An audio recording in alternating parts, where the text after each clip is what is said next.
इस वीडियो में हम मैन्युफैक्चरिंग के बारे में पढ़ेंगे, जो हॉस्पिटल मैन्युफैक्चरिंग कैसे कैसे होती है, किस तरीके से की जाती है। और ये स्मॉल वीडियो होगी। इसमें इंट्रोडक्शन होगा, जैसे कि ये हॉस्पिटल मैन्युफैक्चरिंग है क्या। Hospital manufacturing unit the manufacture of medical of a complex and the from of GMP required good manufacturing practice validating process equipment and procedures. It means कि जो भी हॉस्पिटल मैन्युफैक्चरिंग में जो हो रहा है, जो होने हैं मेडिसिन्स, उनकी GMP रिक्वायरमेंट्स देखभाल में, उनकी रिक्वायरमेंट की देखभाल में ही जो जैसे जैसे प्रोसेस है उसका, उस तरह से मैन्युफैक्चरिंग करेंगे। इसमें वैलिडेटिंग प्रोसेस होंगे, इक्विपमेंट प्रोसेस होंगे। इसमें ये प्रोसेस होता है किसी भी ड्रग की मैन्युफैक्चरिंग के लिए। अब देख लेते हैं इकोनॉमिक कंसिड्रेशन के बारे में, हम देख लेते हैं। तो hospital are slowly moving from buying all their medical required from outside by making and manufacturing part of medicine requirement within their premises. It's means अब आजकल देखा जाए तो हॉस्पिटल में ड्रग्स मैन्युफैक्चर नहीं होती है। वो स्लोली मूव कर रहा है कि बाहर से ड्रग्स को ख़रीदा जाए, यानी कि इंडस्ट्रीज़ में अगर हम अब देखें तो इंडस्ट्रीज़ में ड्रग्स मैन्युफैक्चर होती है, देन हॉस्पिटल में आती हैं। लेकिन जब हम पास्ट में देखते हैं, उस पास्ट की बात करते हैं, तो पहले जिस हॉस्पिटल में एडमिट होते थे पेशेंट, वहीं पर मैन्युफैक्चर होती थी मेडिसिन। हम तब की बात कर रहे हैं। अब स्लोली क्या कर रहे हैं कि बाहर से मेडिसिन को ले रहा है, मंगवाया जा रहा है, फिर उसके बाद पेशेंट को दिया जा रहा है। इस वजह से बहुत सारी कंपनीज़ भी ओपन हो गई हैं मेडिसिन से related.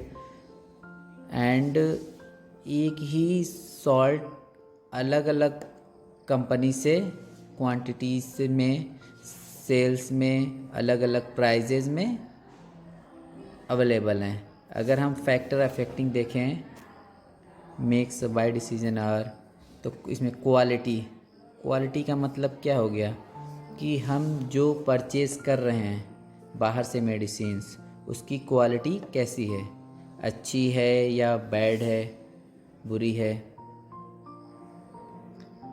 Second one is quantity.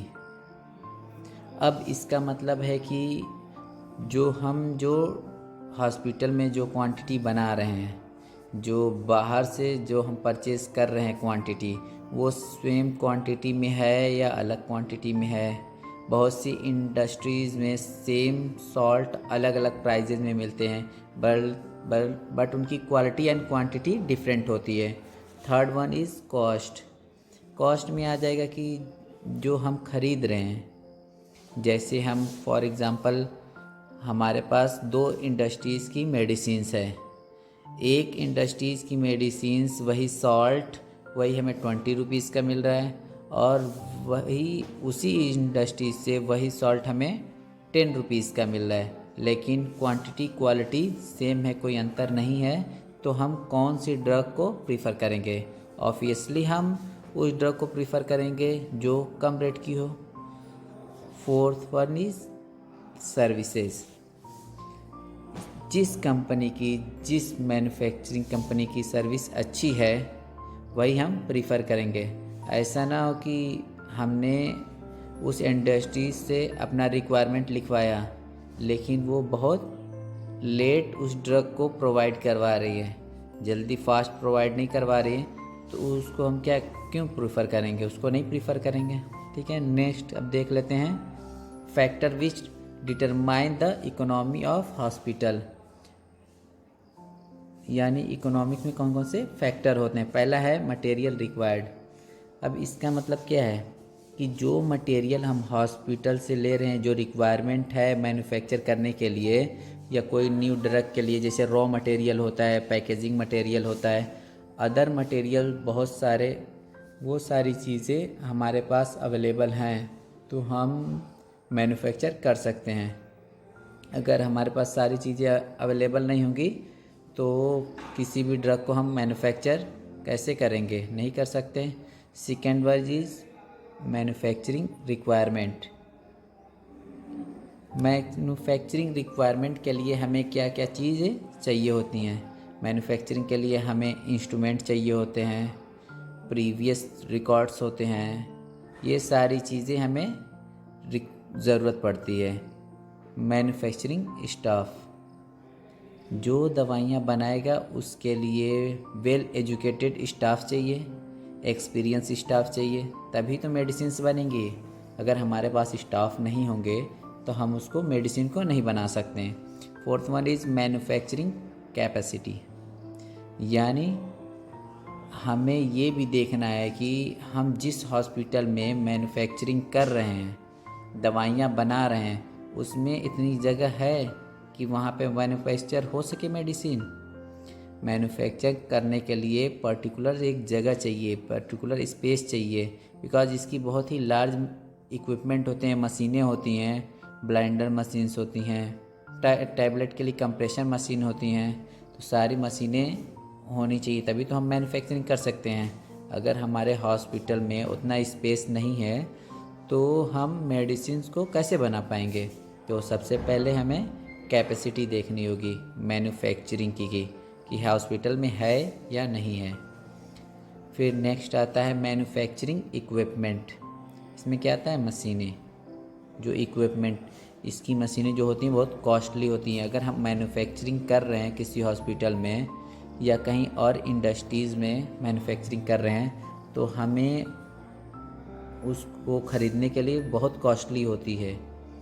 Operating cost, इसमें 2 टाइप्स की कॉस्ट होती हैं, एक डायरेक्ट कॉस्ट, एक इनडायरेक्ट कॉस्ट। इसको हम आगे देख लेंगे कि किस तरह से कैसे हम ऑपरेट करें। इस चीज़ में हमारा ये भी बहुत बड़ा फैक्टर है। अब आता है demand and costing. Estimation of demand, the production of sterile and non sterile pharmaceutical preparation in a hospital depend upon the requirement a hospital is directly related to the future demand. It means कुछ भी demands है, जैसे future demands हमें देनी है तो वो depend करता है हमारे 5 डिमांड से। अगर हम किसी भी चीज़ को या किसी की डिमांड लिख रहे हैं किसी भी चीज़ की, तो हम देखते हैं कि पास्ट में किस चीज़ की डिमांड ज़्यादा हुई थी, उसकी जगह पे कौन सी मेडिसिन सबसे ज़्यादा रिक्वायरमेंट हुई थी, तो वही चीज़ हम डिमांड में लिखेंगे कि इस चीज़ की रिक्वायरमेंट ज़्यादा है कंपेयर दैन अदर। अब इसके 3 मेथड्स हैं, judgmental, past history and casual model. Judgmental में क्या होता है, किसी भी क्लिनिकल फार्मेसी स्टाफ को जज करना।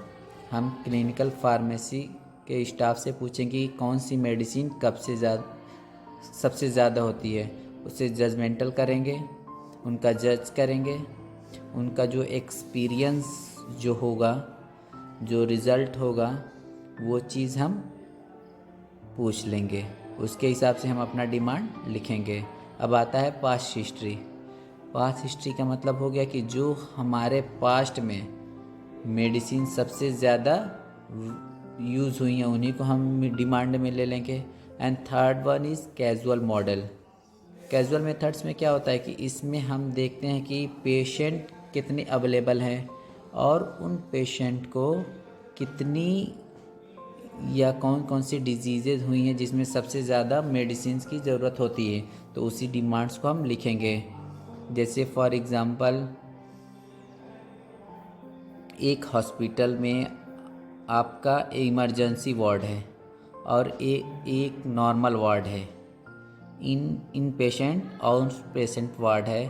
उसमें अगर हम पेशेंट को देखें तो कौन सा ब्लड ग्रुप सबसे ज़्यादा चाहिए, तो हम उस ब्लड ग्रुप को अपने पास अवेलेबल रखते हैं। सबसे ज़्यादा ब्लड ग्रुप होता है ओ पॉजिटिव, तो ओ पॉजिटिव ब्लड हर हॉस्पिटल में अवेलेबल रहता है। बात है कॉस्टिंग। सॉरी, यहाँ स्पेलिंग मिस्टेक है, कोट लिख गया है, cost benefit analysis is always done because it is very beneficial before you start manufacturing a products.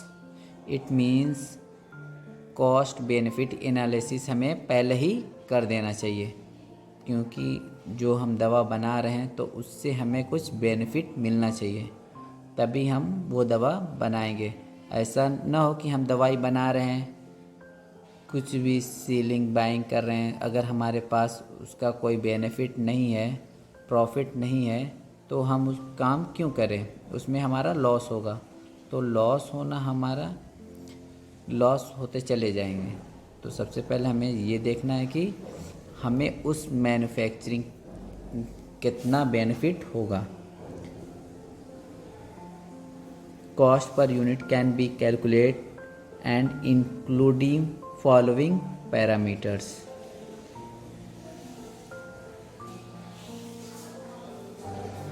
अब दो parameter, direct cost and indirect cost.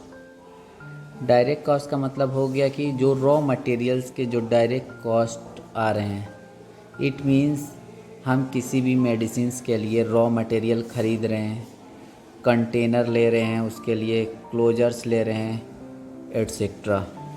इन सारी चीज़ों को हम डायरेक्ट कॉस्ट में लेते हैं। अब इनडायरेक्ट कॉस्ट का मतलब ये हो गया कि वाटर इलेक्ट्रिकल चार्ज, यानी कितना खर्च हो रहा है, वाटर कितना खर्च हो रहा है, इलेक्ट्रिसिटी कितनी जा रही है, हम फर्नीचर का भी ऐड करेंगे, हाउस कीपिंग भी ऐड करेंगे, एट्सेट्रा। अब now the total cost include the sum of direct cost and indirect cost and cost per unit can be calculating using formula. Cost per unit, total cost, number of unit. It means total cost में क्या आ जाएगा, total cost का मतलब हो जाएगा कि direct cost और indirect cost को ऐड करेंगे तब टोटल कॉस्ट बनेगा। तो number of units, number of units का मतलब है कि कितनी यूनिट्स बनी, फिर कॉस्ट पर यूनिट्स निकल आएगा। नेक्स्ट लेक्चर में हम डिस्कस करेंगे sterile manufacture and non sterile manufacture, उसकी कमांड कैसी क्या है, कॉस्ट क्या है, इकोनॉमिकल कंसिडरेशन क्या है। So thank you for watching this video.